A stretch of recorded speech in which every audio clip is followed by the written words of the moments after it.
In the summer of 1838, a solitary man sat in his study, spiraling into a state of extreme overthinking. He pulled a yellowed sheet of paper from his drawer, carefully drew a line down the middle, and began a risk analysis. This wasn't about business.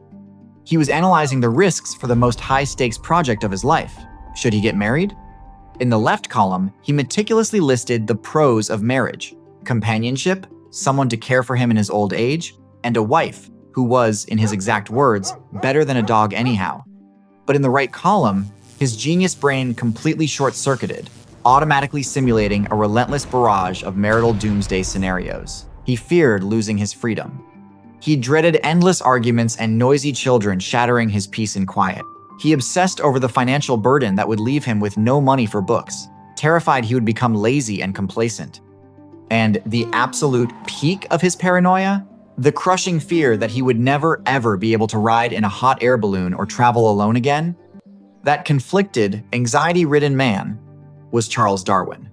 Instead of following his heart, the father of the theory of evolution ruthlessly dissected marriage with the same cold precision he used on dried specimens in his lab. Finally, after months of being tortured by his own mental loops, Darwin shut it down with a resolute, scientific command: marry, marry, marry. Q-E-D. If you catch a glimpse of yourself hiding in that bizarre, agonizing internal debate, welcome to the club. You've just stepped into the world of people who are chronically trapped inside their own heads. People bound by a limitless mind, constantly analyzing, relentlessly forecasting, and rarely knowing how to hit the brakes.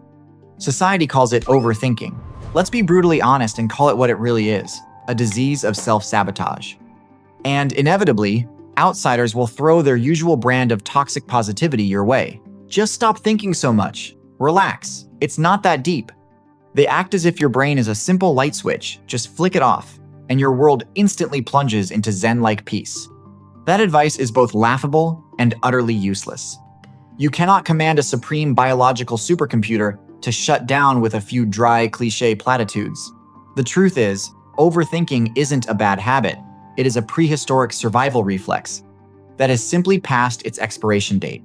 Our ancestors' brains would rather trigger 99 false alarms about a tiger than miss the one real, man-eating predator hiding in the bushes. The tragic irony today is that your brain can no longer tell the difference between a life-threatening predator and everyday workplace stress. So now, a single text message or a vague email from your boss is enough to send your nervous system into full-blown panic mode.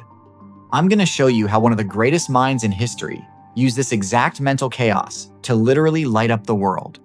I'm also going to expose a brutal truth about why the meditation practices millions of people worship might actually be secretly destroying you from the inside out.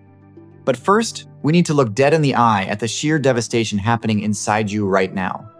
If you think you are just some weird outlier, you are far from alone in this invisible war.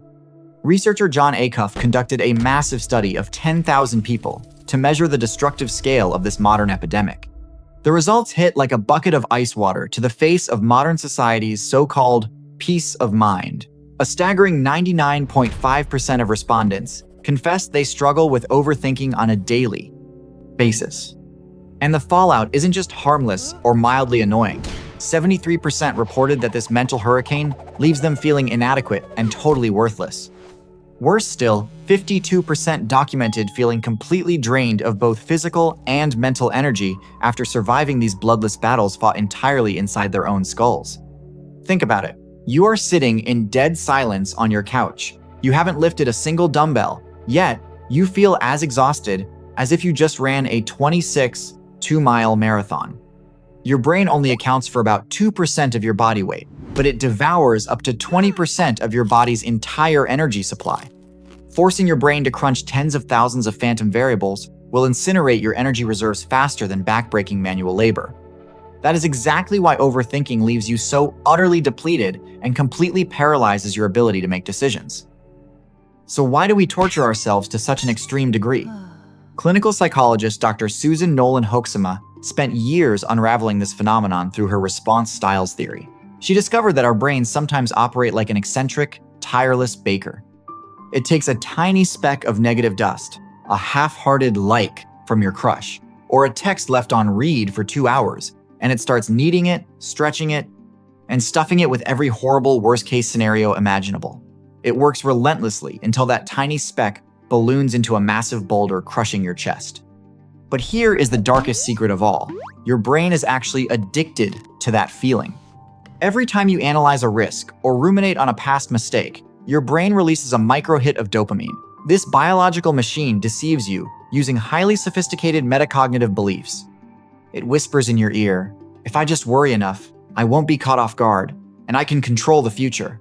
You are conned into believing that self-inflicted agony is a form of preparation. In reality, you're just aggressively turning a plastic toy steering wheel while locked inside a room with no exit. At this point, your brain falls into a trap known as the illusion of competence. It completely blurs the line between thinking about a problem and actually doing something to solve it.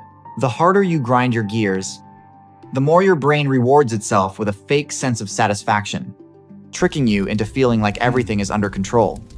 The chilling irony here is that the very thing torturing you day and night might actually be proof that you possess an exceptional mind.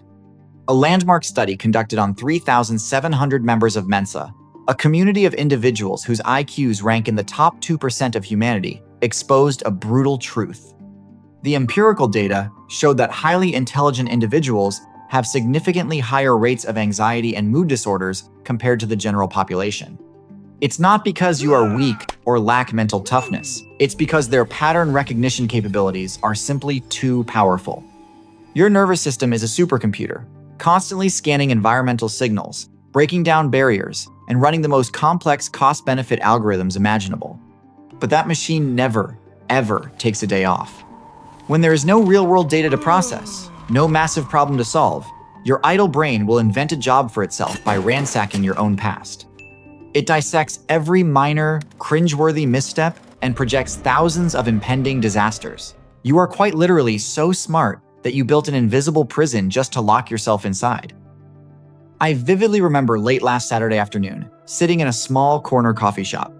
For 20 solid minutes, I sat completely paralyzed, staring dead into the ice at the bottom of my empty Americano, entirely tuned out from the world around me.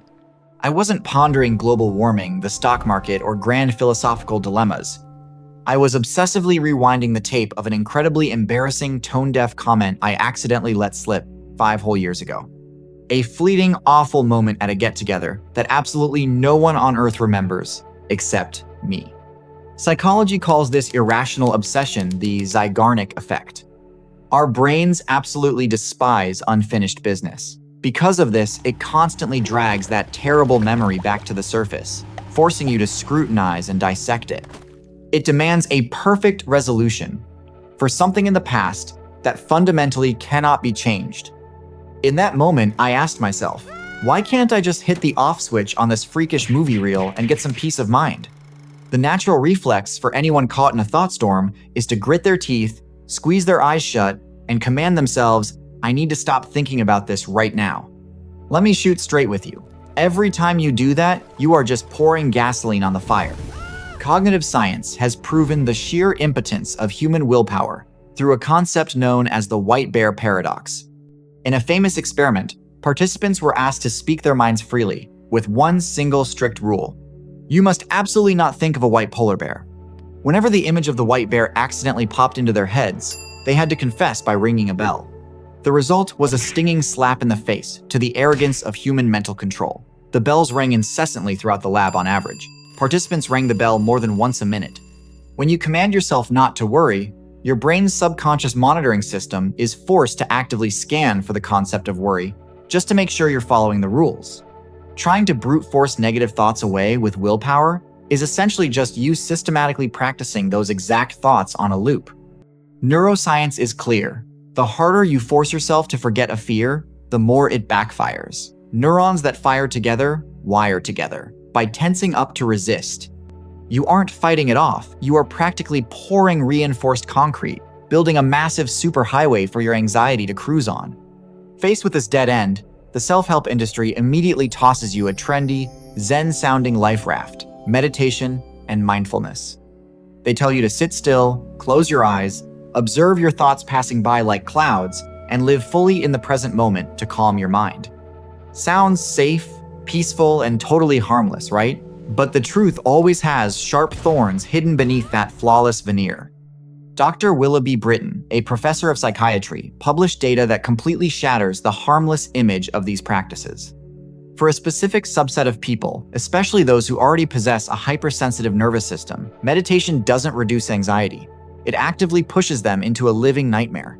Sitting perfectly still and forcing extreme hyperfocus onto your internal signals acts exactly like injecting a massive dose of neural stimulants directly into your bloodstream. It cranks the volume dial of your attention to the absolute maximum, throwing your central nervous system into hyperarousal. The collateral damage? Unprovoked, severe panic attacks, or chronic insomnia because your cerebral cortex simply refuses to shut down and rest. On the flip side, an even crueler tragedy can occur: total emotional blunting.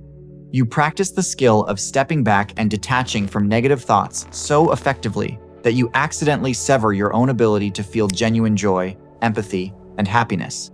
You kill the pain, but you simultaneously strip away your own vitality, slipping into a state of dissociation, totally disconnected from reality. The universally worshipped cure instantly becomes poison when carelessly prescribed to the wrong nervous system. The legendary psychoanalyst Carl Jung once touched on a thorny truth about how humans deceive themselves with mental noise. He understood that chronic overthinking is often the perfect emotional anesthetic. We would rather drown in the deafening, surface-level noise of our own analysis than stare directly into the darkest depths of our unconscious. We exhaust ourselves daily with trivial worries to avoid actually feeling the bleeding wounds underneath. Modern psychology calls this state experiential avoidance. Simply put, we are using the frenzy of our rationality as a meat shield. You intentionally force your brain into overdrive, solely because you refuse to sit down and face the cold, hard truth that deep down, you are profoundly lonely and hurting. You cannot heal your mind by ruthlessly suppressing it or by using superficial hacks to run away. So, where is the real escape hatch for a limitless mind? If you can't suppress it with willpower, and you can't risk forcing it into an unnatural state of stillness, what the hell are you supposed to do? You must give this machine a target massive enough to burn off all that immense energy in a constructive way. Look at how one of the most brilliant minds in human history tamed his cognitive chaos: Nikola Tesla. He possessed a terrifying ability for mental simulation that shattered all normal human limits. But Tesla didn't use that monstrous mental horsepower to stress over trivial nonsense or beat himself up over his past. He built entire, infinitely complex machines right inside his imagination, running their motors in his mind continuously for weeks at a time. On a chilly, windy afternoon on the 17th of February, 1882, walking through Varosliget Park, Tesla didn't force his brain to stop thinking. He simply gave it a massive field to plow. He relaxed his pace, allowing his subconscious the freedom to connect the dots. And in that exact moment, the principle of the rotating magnetic field crystallized perfectly in his head. Tesla took an analytical fire that could have burned his mind to ashes and transmuted it into a colossal power plant, fueling historical greatness. You cannot plug an erupting volcano with your bare hands. You have to establish intelligent boundaries and build a strict, disciplined structure around it. Instead of letting your cognitive engine default to looping scripts of despair, assign it a challenge of immense magnitude. Give it a goal so demanding that it requires every ounce of your mental capacity. When you drop into a state of absolute immersion, a flow state that demands a clash between razor-sharp skills and brutal difficulty, your brain automatically shuts off the anxiety valves. It forces the wandering mind network to take a back seat, making room for absolute present-moment focus. I'm not here to hand you sugar-coated sedatives or industrial-grade toxic positivity. The fact that you overthink is not a failure, and it is not a stain on your character. It proves that you have profound depth and sensitivity. It proves you are driving a biological machine with terrifying horsepower. It's just that no one ever handed you the instruction manual for the brakes. It is time you stop hating the loud, chaotic circus inside your own head. The journey to mastering a limitless mind never starts by violently commanding it to shut up. It is the art of accepting your biology, stepping back and smiling as you watch the river of thoughts flow by without letting it sweep you away. Mental energy can never be destroyed by brute force. It can only be redirected. If this psychological deep dive hit that hidden corner of your soul you've been keeping in the dark, Leave a comment down below. What is the one thought loop you always get stuck in at 2 a.m.? Don't hesitate to share your story, because who knows, your courage in the comments might be the exact missing puzzle piece someone else out there is desperately looking for to heal themselves. Hit that subscribe button so we can keep peeling back the craziest, darkest layers of human psychology in our upcoming videos.